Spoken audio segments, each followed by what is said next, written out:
নমস্কার বন্ধুরা, আমি গায়ত্রী। গায়ত্রী ব্লগসে তোমাদের সবাইকে স্বাগত। আমি আজ আলুর পরোটা বানাবো।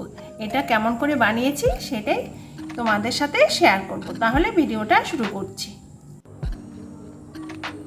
আমি আজ আলুর পরোটা বানাবো। সেটা বানাবো কেমন করে সেটাই তোমাদের সাথে শেয়ার করব। এই যে আমি আলুটাকে সেদ্ধ করে নিয়েছি, সাইডে ময়দাটা মেখে নিয়েছি। এবারে সেদ্ধ আলুটার মধ্যে একটু নুন দিয়ে দিচ্ছি, পেঁয়াজ কুচি দিয়ে দিচ্ছি, পেঁয়াজটা কেটে কুচি করে নিয়েছি, আর একটু কাঁচা লঙ্কা দিয়ে দিলাম। দিয়ে দেওয়ার পরে আমি আলুটাকে ভালো করে মেখে নেব। এই যে এইভাবে ভালো করে প্রথমে আলুটাকে মেখে নিতে হবে।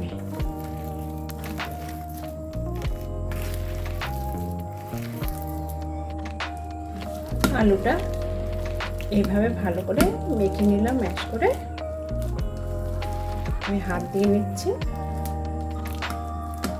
এইভাবে মেখে নেওয়ার পরে 5 মিনিট আধা ঘন্টার জন্য এটাকে রেস্টে রেখে দেব আলুটাকে। এবারে ময়দাটাকে এইভাবে নিয়ে গোল করে নিলাম। গোল করে নিয়ে নেওয়ার পরে এটাকে প্রথমে যেভাবে গোল করে নিয়েছি, পরে এইভাবে আটা মিশিয়ে এটার মধ্যে পুরো ভরে নেব। যে আলুটা মেখেছি সে আলুটা ভরে নেব। এভাবে ফাঁকা করে এভাবে বানিয়ে নিতে হবে।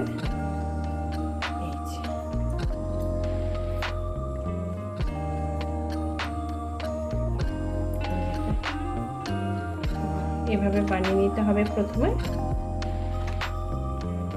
বানিয়ে নেওয়ার পরে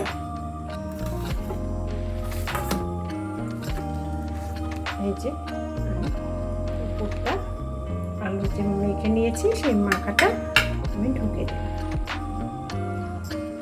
এবারে এভাবে ধরে চাপ দিয়ে এটাকে এভাবে মুখটা বন্ধ করে নিতে হবে। এই যে মুখটা বন্ধ করে নিচ্ছি। এভাবে মুখটা বন্ধ করে নিলাম।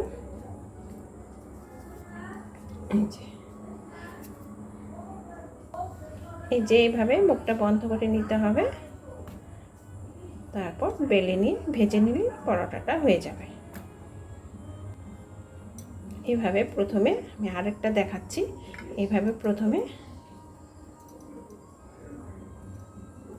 ময়দা কিংবা আটা যা দিয়ে তোমাদের যেটা ইচ্ছে সেটা দিয়ে বানিয়ে নিতে পারো।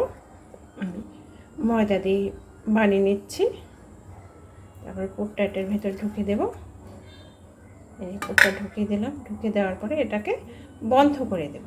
এই যে মুখটা বন্ধ করে নিতে হবে। এটার মুখটা এই যে এইভাবে বন্ধ করে নিচ্ছি। এরপরে এটাকে বেলে নিলেই আমাদের পরোটা হয়ে যাবে। এভাবে পরে বেলে নেব। এবারে গ্যাসটার মধ্যে আমি কড়াইটা বসিয়ে দিলাম। এর মধ্যে তেল দিয়ে দিলাম।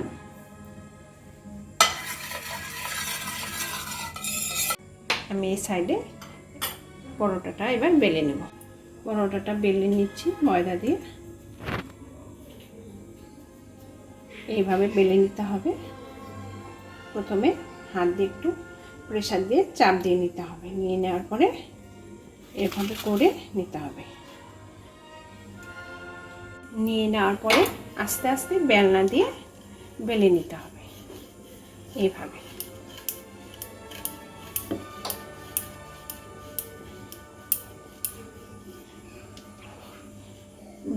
বেশি প্রেসার দিব না, নাহলে ফেটে যাবে। আস্তে আস্তে বেলে নিতে হবে।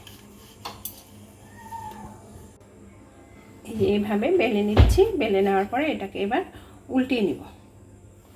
এই যে উল্টে আর একটু প্রেসার দিয়ে বেলে নেব। এইভাবে বেলে নিতে হবে।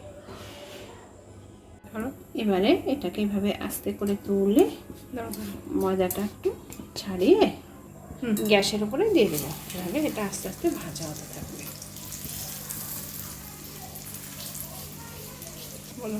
কিছুক্ষণ ভাজা ভাজা হয়ে যাওয়ার পরে এটাকে উল্টিয়ে নেব। এবারে এটাকে আবার উল্টিয়ে দেবো, এই যে এইভাবে উল্টিয়ে দেবো, উল্টিয়ে আস্তে আস্তে এটা আমার ভাজা হতে থাকবে। এবারে এটাকে এভাবে উল্টে নেব, দেখি এপাশে হয়ে গেছে কিনা। এই তো হয়ে গেছে, এবার আমি নামিয়ে নিতে হবে। এবার আমি নামিয়ে নিচ্ছি। দেখো কত সুন্দর এই পরোটাটা, আলু পরোটাটা ফুলে গেছে। এবারে এটাকে নামিয়ে নেব।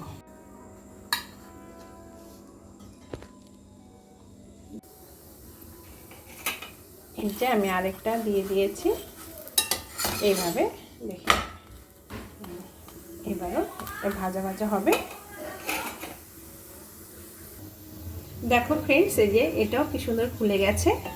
এবার এটাকে উল্টে দেখছি, এটাও এই পিঠটাও ভাজা ভাজা হয়ে গেছে। এবার এটাকে নামিয়ে নেব। এই যে এবার এটাকে নামিয়ে নিচ্ছি, এই যে নামিয়ে নিলাম।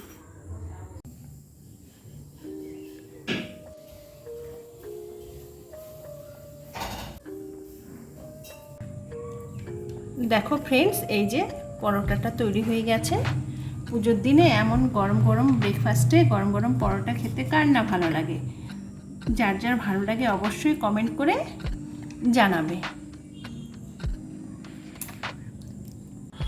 তোমাদের যদি এই পরোটা বানানোর পদ্ধতিটা ভালো লেগে থাকে, তোমরা অবশ্যই লাইক, শেয়ার ও সাবস্ক্রাইব করতে ভুলবে না। ধন্যবাদ।